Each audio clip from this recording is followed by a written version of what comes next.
네, 강서구 대저지구 투기 의혹에 이어서 기장군 일광지구에서도 이처럼 부산도시공사 직원의 비리 의혹이 제기되자 부산 전역에 대한 공직자 투기 조사 목소리가 커지고 있습니다. 하지만 정작 자체 조사를 하겠다고 밝힌 부산시의 후속 조치는 더디기만 해서 과연 의지가 있는지 의심스럽습니다. 이상준 기자가 이어서 보도합니다. 부산시는 지난 11일 감사위원장이 기자간담회를 열고 강서구 대저지구 투기 의혹을 자체 조사하겠다고 밝혔습니다. KBS에 첫 보도가 나온 지 사흘 만입니다.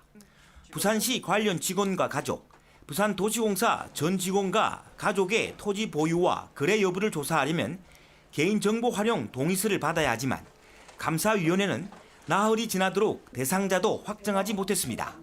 시 같은 경우에는 지난 5년 동안 조직 개편이 많아서 관련 부서가 바뀌기도 했기 때문에 그 과정을 파악하느라고 조금 시간이 걸렸고, 동의서가 없으면 토지 보유나 거래에 대한 조사는 사실상 불가능합니다. 취재가 시작되자 부산시는 부랴부랴 시 공무원은 19일까지, 도시공사 직원에 대해선 18일까지 동의서를 모두 받겠다고 밝혔습니다. 특히 부산도시공사 직원의 일광지구 비리 의혹까지 제기되면서 공직자 투기 의혹에 대한 불신은 더 커졌습니다. 보다 못한 부산경실련이 자체적으로 공직자 부동산 투기 신고센터를 설치해 운영에 들어갔습니다. 공공택지뿐만 아니라 산업단지 등 부산 전역을 확대해야 되고요.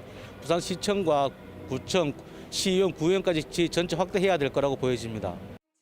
실제 울산시와 5개 구는 아직 투기 의혹이 나오지 않았지만 시민 불신 해소를 위해 선제적으로 울산 전역에 대해 공직자 부동산 투기 합동조사에 들어갔습니다.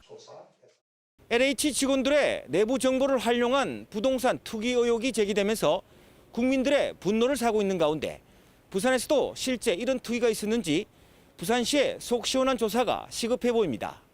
KBS 뉴스 이상준입니다.